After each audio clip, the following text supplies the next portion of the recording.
The Best Way to Explain It, Episode 5.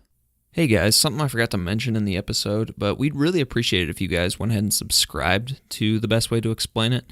That might help our iTunes ranking. I don't know, I've been reading up on that stuff. I mean, you don't have to if you don't want to, but obviously you don't have to if you don't want to.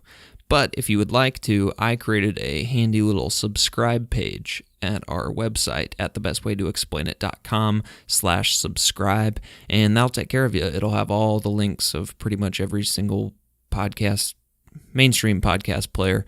Unless for all you hipsters, you might have your own unique way of listening to podcasts. But if you are like the rest of us and normal, I encourage you to go check that out at thebestwaytoexplainit.com/subscribe, and please leave us a rating and review if you like what you're hearing. Thanks. Enjoy the show.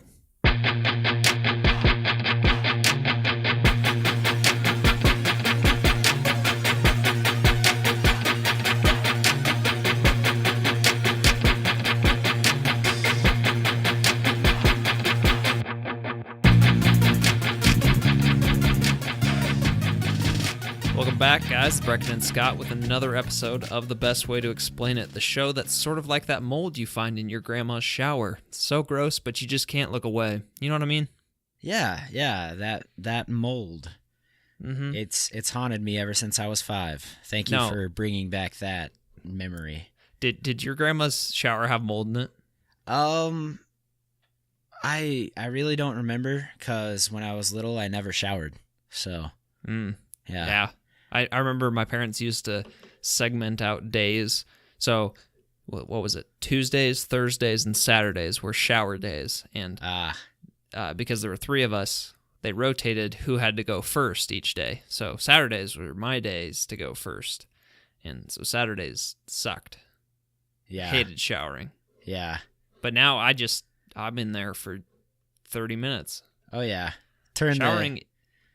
You got to turn the heat highlight. up. Yeah. Showering's the highlight of my day. You gotta turn the heat up, and you just gotta sit in there and let it relax you back into the sleeping state that you wish you were in at that moment. Yes. Yep. Hallelujah.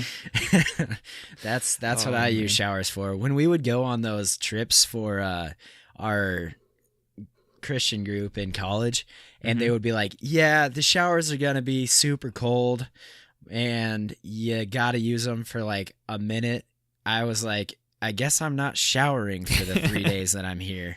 Or when they said, yeah, there's only a limited amount of hot water. I was the first one in there, and I was cranking that puppy up, and I was like, I don't care. I'm taking the shower that I want. Yeah. There's definitely a fine line between like the shower I love to take and then the shower I should be taking, which is a cold shower, because those are like supposed to be really good for your health. Yeah. But I just can't bring myself to turn it to cold when I'm so used to the wonderful warm water. You know, but warm showers are better for my mental health. Yeah. So that's why I tell myself. That's very true. Unless you think of it as like a toughness thing. I don't. Oh, okay. All right. That works. Oh, man. Showers, though. Wait, how did we get on that? Oh, yeah. Yeah, the mold in your grandma's shower. I'm pretty sure there were showers in both of my grandparents' house. Well, really just one of my grandparents' house. Because the other one only had one bathroom at their lake house, which is where they lived. And that one was pretty clean all the time. But the one at the others, like we had to shower in the downstairs one because it was the nice bathroom. Okay. Everything else was just, number 1 and number 2. Yeah. No, yeah. I say no more. No, but if my brother and sister are listening, I wonder if they remember the mold in my mom's or my dad's mom's shower that, I think it was mold. It was something. I didn't touch it just because it weirded me out. But when she actually ended up getting sick, she had somebody come in that cleaned her bathroom, and then it went away, and I never saw it again. And then I was, perfectly comfortable taking the shower. But I don't know why that always stuck in my head, but that's just what I associated with that shower. Yeah, I feel you. I have no idea where that came from, but I'm just glad that our podcast apparently sticks in the heads of people for so long. And you notice how I called it so gross? Much. Yeah. It is a little gross, a little dirty, a little fun though. It's true. It's what makes it fun. That's what we try to do here. Nothing like a little growing plant to fungus to spice up your day, your podcast. You're welcome. I'm just gonna let you riff on fungus and mildew and all sorts of biological things in bathrooms. Okay, well, speaking of that, speaking of things growing in my bathroom, there's this. No. Okay. No. All right. Thank you for stopping there. On behalf of all 5 listeners that are still with us. Everyone that's left. Actually, funny thing, I was talking to somebody that had listened to, what episode was it? Episode 2. And he's like, dude, I shut it off after 10 minutes. All you guys do is babble. And I was like, that's the point of a podcast. Yeah. Well, we're pretty deep into babbling this time, so how about you tell everyone what we're learning about today? It's all right. I will do so. So today, on the best way to explain it, we're going to explain, well, the first part, we're going to explain part 1 of a 6 or 7 part series, I would guess, of the internet. Obviously, you guys knew we were going to explain the internet because this episode's going to be titled The Internet Part 1. But, yeah, we're going to start talking about the internet. Cool. So what about it? That's the worst question I've... Oh, my gosh. I'm sorry. I was just trying to pretend that I didn't have the outline in front of me. So, I was talking to my mom the other day, and we were talking about the worst interview questions are... Yeah. Or, no, not interview. You know those sports talk shows, the debate shows? Oh, yeah. That everybody's doing nowadays? Yeah. Where the third person, like the host, usually a girl, just says, they read out whatever the sports topic is, and then they say, hey, what's your reaction to this? Oh, it's like when you're in a Facebook group and someone posts something and it's like, thoughts on this? Like, oh, right. Thank you. I can take this a million ways. Thanks for this, enlightening prompt. Yeah. So you are that person today. You are the third person in a debate show of sports. Thank you. You are the person who posts a random picture on Facebook of an argument that they had with somebody. And then says, thoughts on this? So, Scott. Nope. The internet. Thoughts on this? Thoughts on this? What's your reaction to the internet? Well, Breckan. I don't disagree with your mom. That is awful. Yeah, no. Okay, so I think we've babbled long enough. It's time to get started. And by we, I mean me. Yep. So, the internet. What is the internet?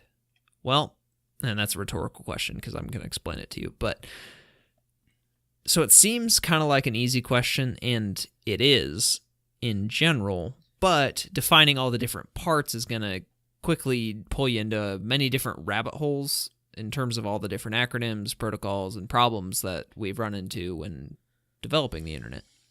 So for now, we're going to go with this as a definition.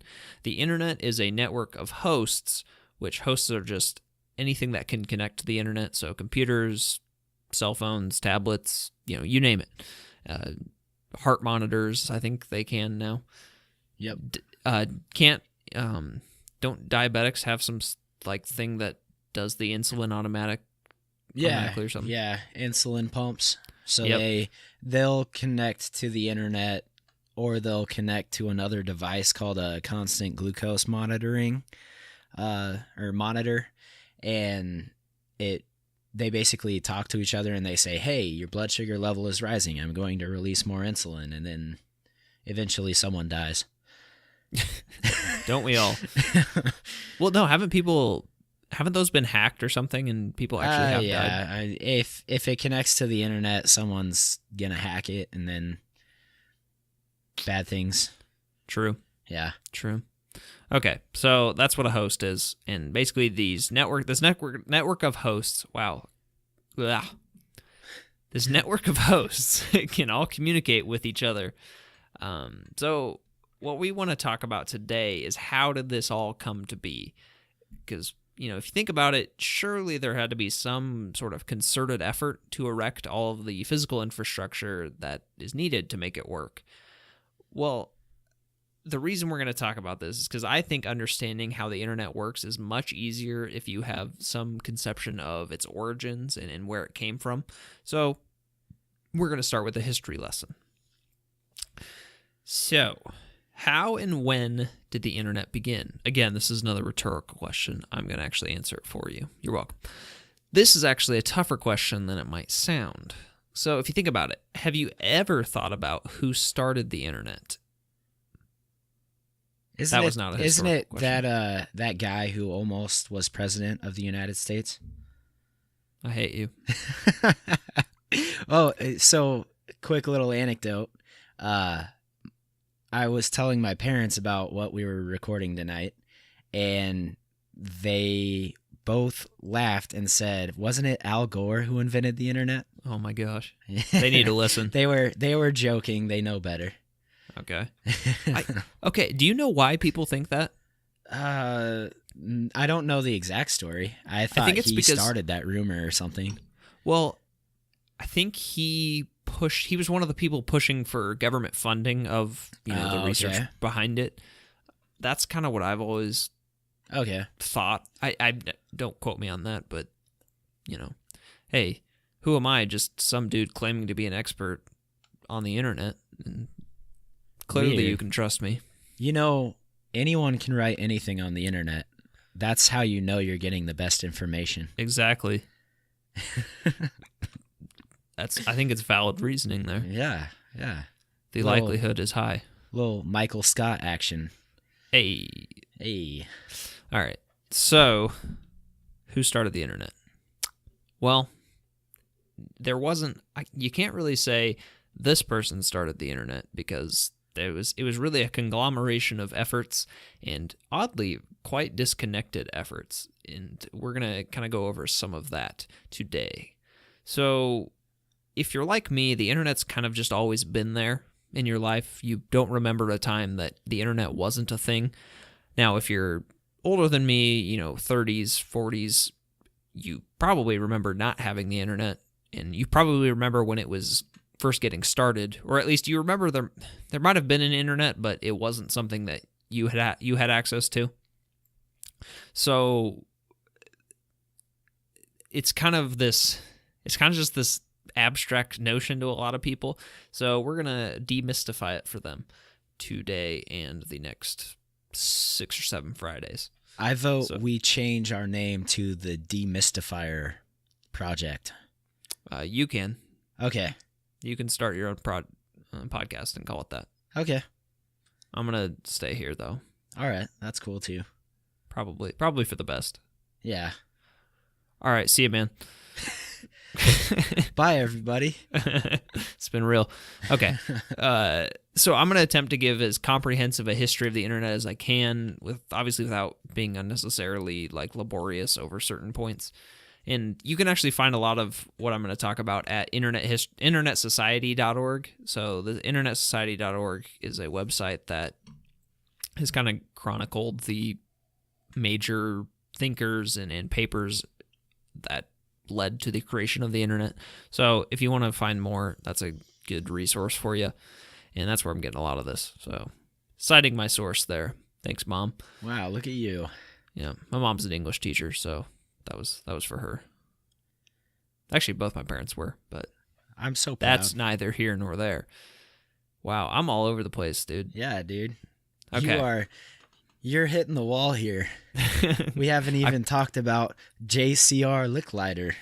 Well, that's what we're going to talk about, because most would say that the first conception of the internet started with Mr. Licklider, who was with MIT. So this is a guy who published several memos which described his idea of a galactic network. So this network was very similar, or at least it was similar in spirit to the internet as we have it today. So from Licklider's conception, there are multiple papers that are published which attempt to flesh out a few of the different ideas that Licklider proposes. And one of these papers proposed a packet switching rather than a circuit switching model of network. So, whatever that means to you. Yeah, that makes complete sense. I sometimes switch out the ramen packets in my ramen noodles because I want to taste Oriental ramen noodles instead of chicken ramen noodles that day. Whereas, I can't eat computer circuits, so... True. Yeah. Don't try that. That would be bad. All right, Scott, since obviously that we aren't talking about ramen noodles, what is packet switching versus circuit switching? Actually, you nailed it. It's just the ramen noodles switched out of the microwave. Wow. Wait, oh, okay. The actual ramen noodles, not the aluminum foil packets. What? No, don't put the aluminum foil in there. No, that is not what you want to do. Okay, all right. Let me know what it is. Okay, so packet switching versus circuit switching. So in order to understand this, you need to have a general idea of how a computer processes information. So all information within a computer can be expressed in terms of two values, a 1 or a 0. And then we use electrical voltages to express these values in the computer. So for a more thorough analysis of how this works, you can listen to episode 1 of the podcast where I talk about CPUs at thebestwaytoexplainit.com/1. And that would be really helpful if you want to know more about how computers process data. But it's not strictly necessary, but I think it kind of clarifies things. So thebestwaytoexplainit.com/1 if you are interested in that. It's definitely useful, and Scott actually does a really good job. So yeah, appreciate it. Breckan actually understood something then. Yeah. He felt smart for a time. Not really. Or just mediocrely informed about computers. Sure. That's fair. Tough, but fair. Tough, but fair.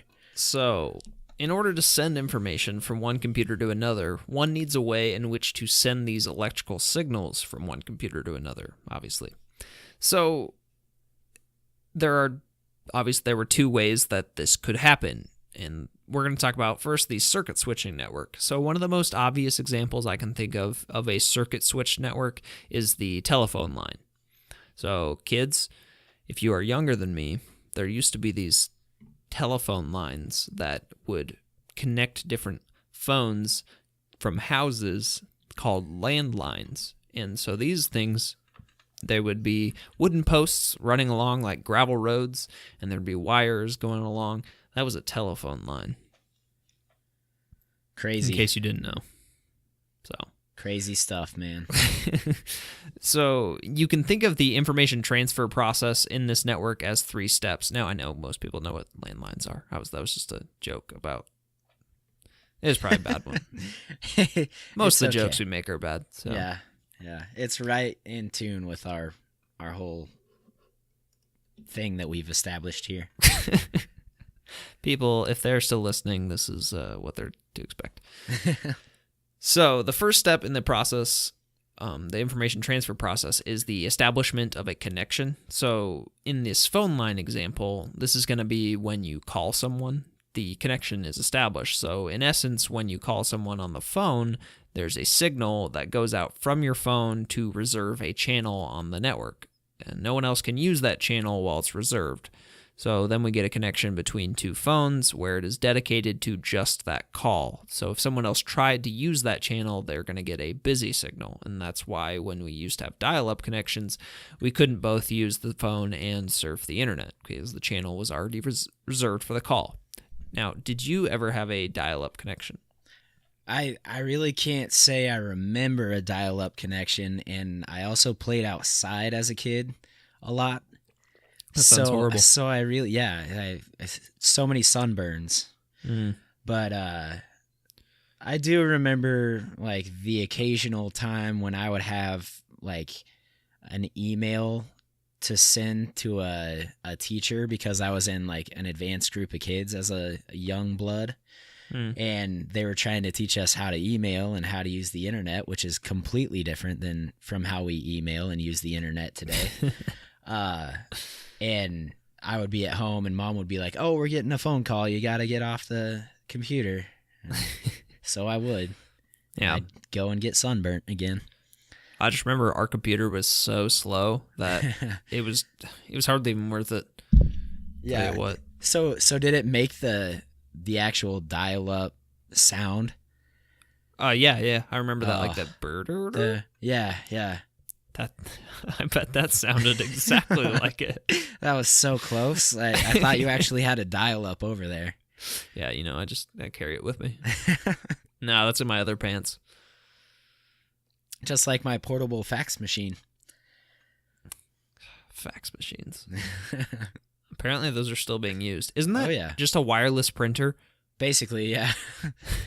I mean, it's a wireless printer, but you like send it over a phone line, and then it prints out the information. But people like today, wireless printers are like this cool thing, and I'm like, we had those. They're called fax machines. Yeah. Oh man, that's funny.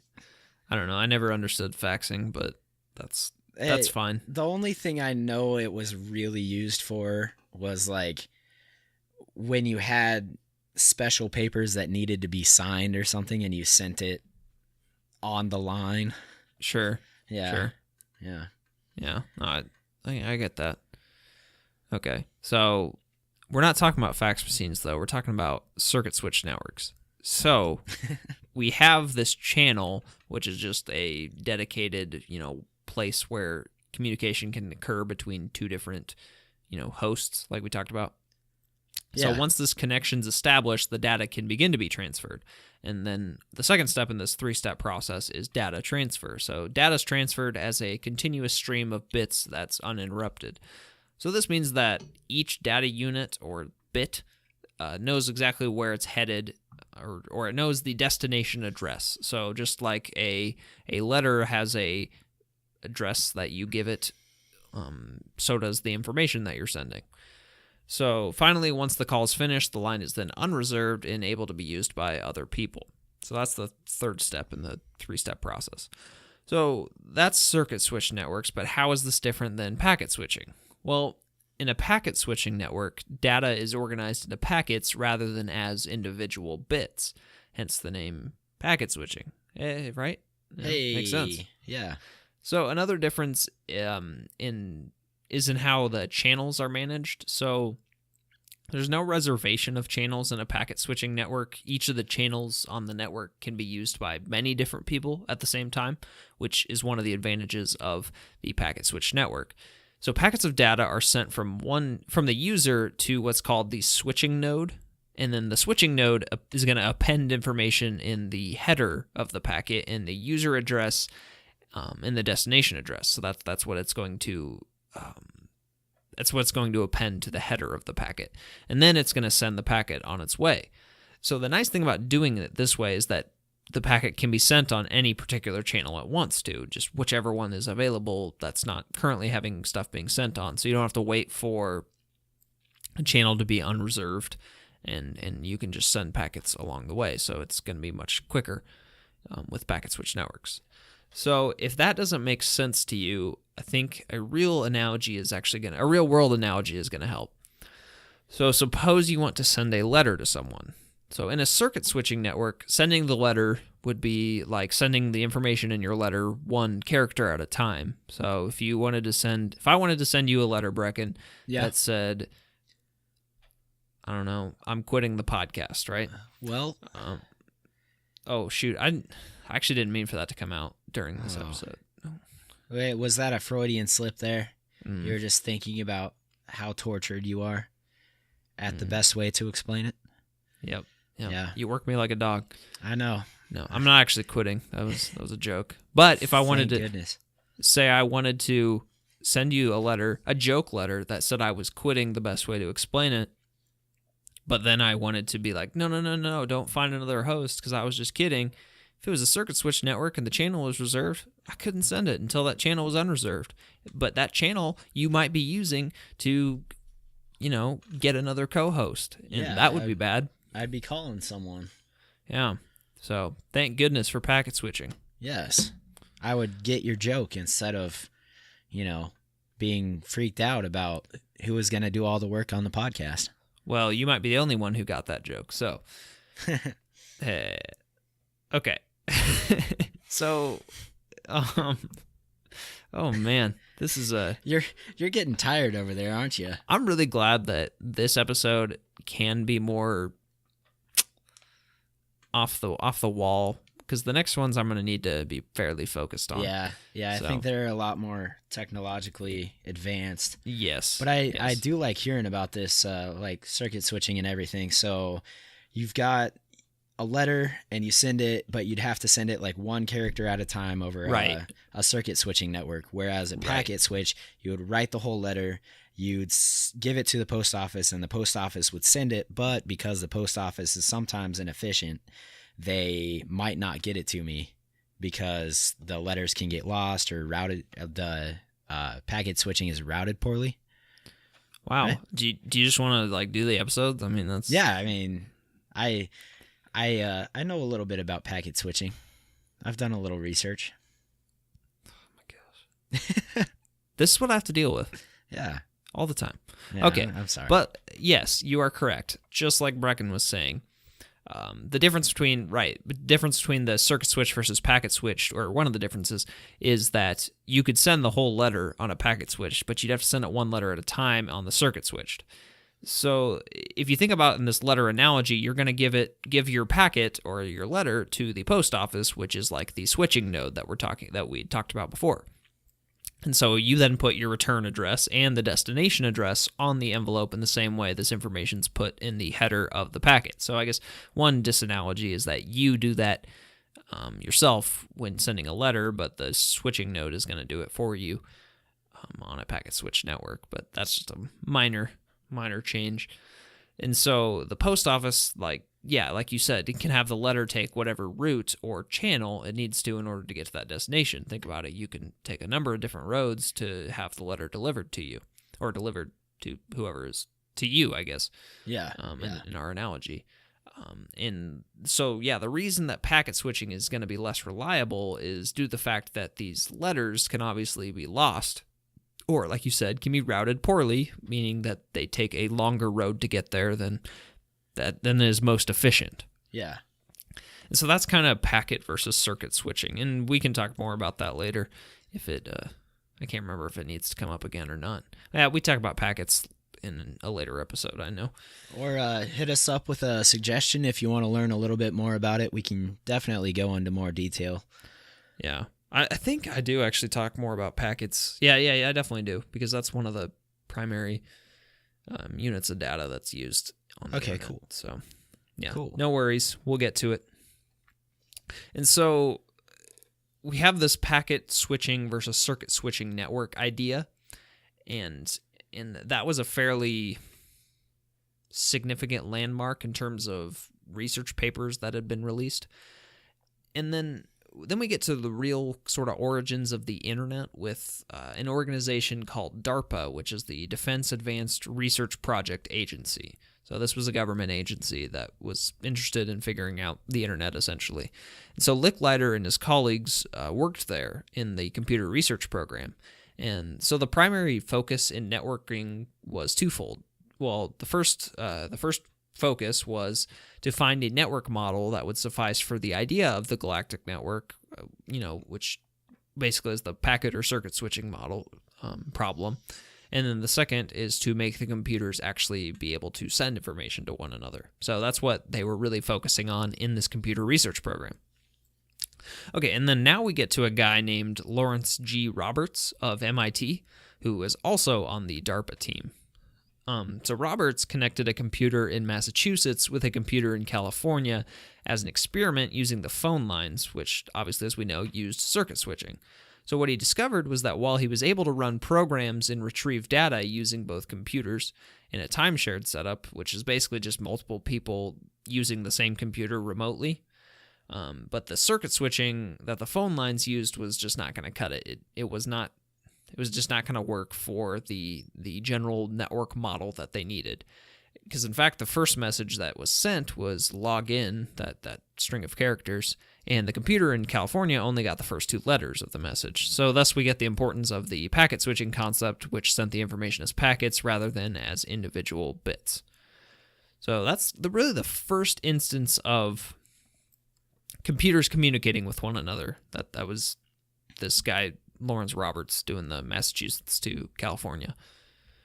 So I think that was MIT to, who's the school? Stanford maybe in California, or UC Berkeley? Both of those would make sense. I would say Stanford before Berkeley, right. But I don't know. I'm sure they taught me at some point in college, but I can't remember. Because classrooms are hard to learn in. Mm-hmm. That's why you listen to the best way to explain it. You know it. That or you hate 45 minutes of your day. Yeah, probably. Maybe a little bit of both. Yeah. Either way. I know I do. What?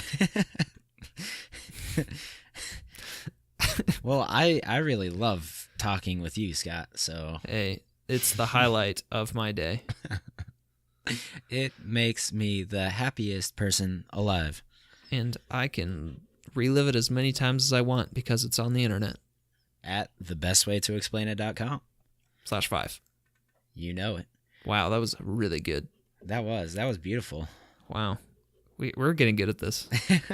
We're 5 episodes in, and soon, we'll be like, what is it?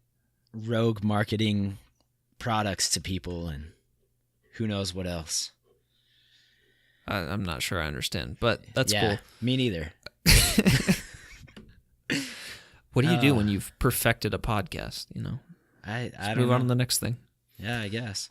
Okay, well, I think in order before we get too cocky, I'm gonna actually finish the explanation of the show that I'm trying to do. That would be good because that's what we're supposed to do on this. That's true. Okay, so with this somewhat proof of concept, Roberts then wants to begin the creation of what's called the ARPANET. And the ARPANET is the first real precursor to the internet as we know it today. So he presents a paper on this concept at a conference where a paper was also presented on the packet switching concept by a completely different group of researchers called NPL. And funny enough, the NPL researchers told Roberts about another group of researchers called RAND who also researched the packet switching concept. And not one of these groups knew about the other's research. So just to clarify here, NPL knew of RAND, but they didn't really know their research?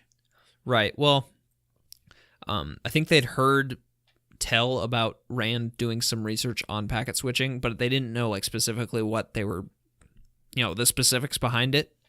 Okay. But NPL had done research on it, and then Roberts had done research on it. So everybody kind of was coming to the same conclusion, but nobody was really sharing information. Interesting. And so when I say that the internet's not really discovered by one person, I mean, there was no real... DARPA was about as close to a concerted effort as you could get. Yeah. But, then again, other people wholly apart from DARPA were doing research figuring out the same things that DARPA was. Yeah. Which is kind of nuts. It's sort of like how Isaac Newton and... Who's the other dude that discovered calculus? Leibniz did? Yep. Okay, yeah. It was Leibniz. Yeah. It's been a while. It throws you off because he's also a Christian apologist, right? Favorite philosophers, yeah.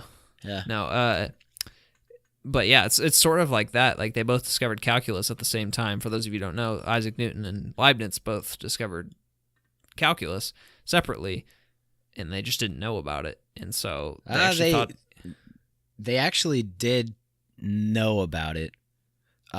Isaac Newton and Leibniz would talk to each other, and honestly, we should do a episode on it. But basically, Newton made sure that he was the one who got the patent on, or the trademark on calculus, and it broke Leibniz's heart, and Newton was kind of pleased by it in a weird way. Really? But yeah, I did not know that. I always thought it was. It wasn't until it was they finished that they learned about the other's Yeah, they talk to each other about it, but they kept certain things from each other.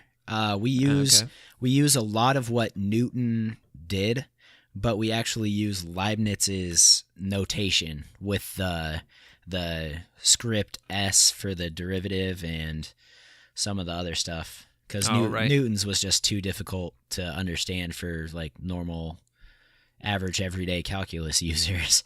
Oh yeah. Yeah. Shoot, now I'm losing. What's integral? What's that symbol? Integral is a script S, and then it shows it's like a script S. It looks like a squiggly line, and then it'll be like derivative of x, and then dx. You know? Right. And that's then, integrals? Yeah. And then derivative is, like dx over dt is the derivative of x with respect to t. Okay. Getting into some crazy mathematics in the middle of which the internet. You really do not need. You need it in certain engineering principles and medical fields. But not on the internet. But not on the internet now. Yeah. But they still teach it to you. But, let's putting university greed aside. Let's get back to the internet.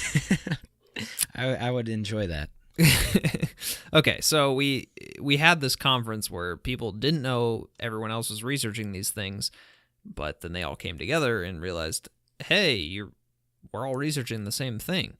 And so from here, after this conference, we see the development of several kinds of networks, which are based on all these different researchers' designs and information.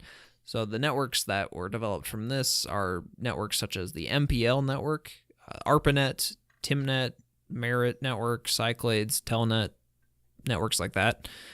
So multiple groups of people were trying to expand upon this concept of computers communicating with one another. However, the issue was there was no unified protocol agreed upon by which all computers communicated.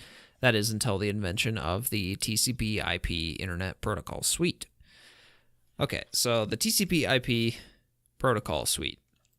So this was a guy named Vinton Cerf, CERF, if you're interested in Googling him. He created this protocol to be a sort of unifying protocol by which all information on the internet would be sent. And I'll specify what I mean by protocol. So a protocol is just a specification as to how information should be put into packets, how it should be addressed, how it should be transmitted, routed, and received. Because a computer is dumb. It doesn't know what data it's getting. It just recognizes electrical voltages, and so it needs to have a consistent way of getting information. So it needs to know, okay, the first 32 bits of this packet is the address where this packet needs to go, or the address where this packet came from. But if another network sends packets where the first 48 bits are the address from which the packet came from, then the computer's going to be really confused because he's going to be getting, 16 bits of message as part of the address, and then it won't understand what to do and send packets in the wrong place. And so that's just one reason why we need a standard protocol that computers can all expect, I guess. Yeah. Kind of like, see if I have an analogy off the top of my head. It's like if you were to write something to like a really young person and they expected certain... No, that's not a good analogy. Scratch that. Yeah. I'm horrible at analogies off the top of my head. Well, I'm trying to think from how you've described it, because I'm not very familiar with this subject, so I'm learning right along with anyone listening. Well, it's just when you receive something, you expect. Okay, how about this? So say you receive a letter in another language that you don't know. Yeah. Well, standard conventions would say the first part of the letter tells you who wrote it, right? Who's it from? Or okay, no. The first part would say like, dear, you, right? Because that person has sent the letter to you. Well, if, say, in another culture, the convention was different and who the letter was addressed to was actually put at the bottom, then you would read the first part of the letter as to you, but it's actually part of the message. Does that make sense? Yeah, that makes sense. Because you don't have any real understanding of what the language is. You just understand, well, this is what I've always known, is that this part of the letter means it's addressed to me. And so you could go from there and figure it out from there. But if somebody doesn't use that same protocol, then yeah. Okay, that makes sense. Yeah, I was going to try and go a different route, but I think that makes a lot more sense than the route I was going to go. Right. And the reason I'm laboring on this point is that it's important to understand, I think, one of the most important things to understand about learning technology is understanding what problem something is trying to solve. So the problem that the TCP/IP protocol is trying to solve is this idea of uniform data transfer, because computers have to expect the same kind of information from different sources, and so that's why we have it. And I think that makes learning about new technologies a little bit easier. Okay. So yeah, so that's what we mean by the TCP/IP protocol, and that's actually what we're going to be talking about when we discuss how the internet works specifically, when we get to the specific technologies. And oh yeah, just so you know, the TCP stands for Transmission Control Protocol, and IP stands for Internet Protocol. So TCP/IP. Yep. Cool stuff. Yeah, so at this point, we have a network by which information could be sent between computers, but it still lacked what we think of today when we think of the World Wide Web, or WWW, if you type that into your browser. Like www.thebestwaytoexplainit.com/5, where you can find this episode, or probably already found this episode. Yeah, most likely. But yeah, that's where it is. Yeah, so that would stand for the World Wide Web. And so computers could send files and information to each other, but we couldn't really, surf the net, so to speak. That is until Tim Berners-Lee, who is a computer programmer in Switzerland, introduced the concept of the World Wide Web in 1991. So information would not merely be sent between computers, but the internet would actually be a so-called web of information that anyone could access. And this idea is what we know of as the internet today. So I guess if you could point at one person that created the internet as we know it today, it would be Tim Berners-Lee, who's still alive, actually. Yeah, verified on Twitter. Yep. He's, I think everybody but, Licklider I know is dead, because he was born in, 1915, but I think Roberts is still alive. I don't know about Cerf. He'd probably still be alive, too. Yeah. Which is kind of crazy, these titans of, people that you have to thank for listening to this very podcast are still alive, and that's kind of cool. Yeah, so just for the record, Tim Berners-Lee was active on Twitter 6 hours ago. just to show you, these guys are using the social media that uses what they invented back in the early 90s. And that's what I think so cool about learning technology, computer-specific technology, is that in all these other fields, the great academics that made the huge advancements are all dead. They're long dead. Yeah, they 2 or 3 centuries ago. 1700 era or something like that. Or maybe the 1800s for inventions that Thomas Edison and Thomas Jefferson made. Right. But Thomas Jefferson. Right? 1700s to 1800s-ish? I didn't know. I know, but I didn't know he made inventions. Yeah. Jefferson was kind of a Renaissance man. I should just go through historical figures. Apparently, I know a lot about him. You just know a lot. No, but that's the thing I love is just these great intellectual giants are making these leaps forward, and they're still alive. You could go and talk to them. Yeah, but probably should ask for permission first. It might be kind of weird. Don't just at Tim Berners-Lee on Twitter. Well, actually, you can. That's kind of the whole point of the website. But I wouldn't recommend it. He might be a little confused. Well, I don't know. Who knows? do what you want. I'm not here to guide your life. Nope. Yeah. All right. So one more thing I wanted to talk about before we're going to wrap this up. So in 1992, we're going to get the creation of the first modern web browser called Mosaic, or Netscape Navigator. And if anybody knows what Netscape Navigator is or has used it, that is awesome. Because I've heard people talk about Netscape Navigator like not in a non-ironic way. And so, I'm just imagining some internet hipster who's like, I'm too cool for Google Chrome, or I'm too cool for Firefox. I like my Netscape. Oh my gosh. Can't even run like HTML5 or whatever on there. Man, I want to see the specs on this. It has a 7 out of 10 user rating. Are you looking at Netscape Navigator now? Yeah. Is it still like being updated? I don't know if it's being updated, but you can still download it. Okay, that's what I thought. Yeah. That's funny. Yeah.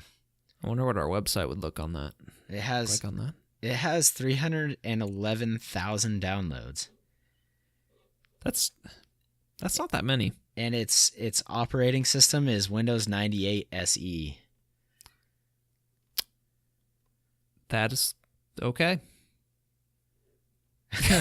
Okay, so Cyril Roger says it's the end of the road for what used to be the best web browser in the world. And the only one. AOL has decided to end support of Netscape as version 9.0.0.6. So, it's the end of Netscape as we know it. You know what, Cyril? Time to move along. World's passing you by. He's he or she. I'm guessing he. Really? That sounds like a she. Cyril? I've watched too much Archer to think that Cyril is well Cyril? Yeah. Oh, that sounds like, I don't know. I don't know either. Sounds like a dark elf in Skyrim, but that works too. Cyril is recommending Firefox and Flock. So hang on, is this a place where people rate web browsers? No, it's like on the Netscape Navigator page. What? Like you just use Chrome, right? Isn't that kind of... Yeah. Well, you use Internet Explorer to download Chrome. No, and I use Edge. Ah, that's true. Yeah. Which is still bad, but it's okay. Netscape Navigator jokes aside, continue, okay. Please. Yes, I'm going to finish this up and then, yada, yada, yada. Yeah. So, yeah, it was created by, this Netscape Navigator was created by a group of students and researchers at the University of Illinois. And so users could now click on links, see images, and really kind of surf the net the way we think of today. Now, also in 1991, Congress legalized e-commerce. I don't know why it was illegal before that, but that's a different topic for a different time. It's kind of like the Simpsons character meme, like where they're waving and they're like, "I'm helping." Oh, yeah. So, yeah, they legalized e-commerce, so many businesses began starting websites that would allow them to reach the people previously unreachable, because they could sell their products online and market to people that they never thought possible. And so from this point, the internet quickly spread to many people throughout the world, with more and more people gaining cheap access to it. ISPs, which are internet service providers, began cropping up to provide the physical infrastructure needed to give access to those people. And thus, we have the internet today in all of its glory. Wow. That's pretty much a brief history of the internet. Interesting. In fact, that's the best way to explain the history of the internet. I thoroughly enjoyed that because I think it's really interesting. The history of the internet is from like 1980 to present. 1970 probably. Or 1970 to present. Yeah. Which is super interesting because you only hear about a few things that are really historical happening in that time period. not going to go into all of them, but the internet has become such a huge thing. Like I was saying, Tim Berners-Lee helps to invent the World Wide Web, and then now he's verified on Twitter with, thousands of followers. Yeah. No, it's super cool. Yeah. Yeah, and I hope that kind of history gives you guys a kind of background that you could fall back on when we begin talking about next Friday, the 5 layers of the internet. So the way at least most people are taught the internet is through layers of the internet, like an ogre. If you get that reference.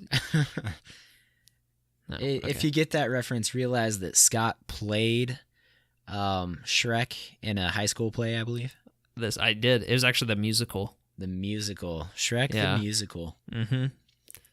Yep. It was. I did the Scottish accent and everything. Yeah. Were you the only one that could really nail it down? No, but I was the best we had. Nice. That's kind of how my parts in our high school musicals went. So hey, it works. I was not very good, but I probably wasn't even the best we had. I was probably the best we had that was willing to put in work. Yeah, like you were brave enough and willing to actually be Shrek in a musical. I was the best guy willing to put in the work to learn my lines and show emotion on stage. Yeah. So, yes, that with that caveat. With that caveat, since this is a series, do you want to highlight some of the stuff? I know you were saying there are 4 layers to the internet. 5 layers, actually. 5 layers, okay. Yeah. Well, okay, so there's 4 or 5. Well, there's actually... This is actually a topic of some debate. Okay. Some say there's 4, some say there's 5, some say there's 7. Now they're all talking about the same things. It's just how they divide up certain like protocols and everything.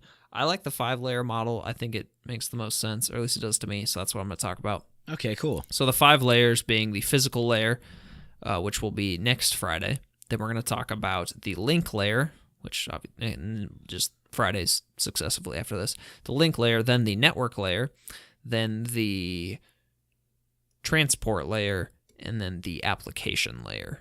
Yeah. And so those are the 5 layers of the internet. And so the 4-layer people will combine physical and link into 1 layer, but I think it makes more sense to split it out. And then the 7-layer people divide up the application layer into like 3 layers that I don't remember off the top of my head. Okay. That model is kind of seen as, what's it called? Deprecated. They don't really use it anymore, but some people do because they were stuck in the past. They're the ones with the tinfoil hats and everything. Like the internet is out to get us. No, they're just they've been teaching at university for 30 years. So which one am I supposed to prescribe to if there's no tinfoil hat layer people? Be a 5-layer. Okay. All right. I'll join the mainstream. Please do. Oh, wow. This episode has gone long. Yeah, it's well, not really. It's our show. We do what we want. Hey, we can go anywhere from 30 minutes to 60. Any longer, and I'll need another drink of water. Yeah. Yeah. Wow. Well, we've reached rambling point, and that's always a good time to shut it off. Rambling point. I'm looking back through everything that I've got on this episode, and I think it's good. I really think you hit everything, and if we have any questions that pop up or any suggestions, I think we can catch it next time on it'll be on the next internet episode, so episode 7. Next Friday. Yeah. Well, so Breckan will be doing one on Monday. Yeah. Yep. Some people might not be listening like every day though, so saying next Friday is very arbitrary to them. True. So that would be Friday the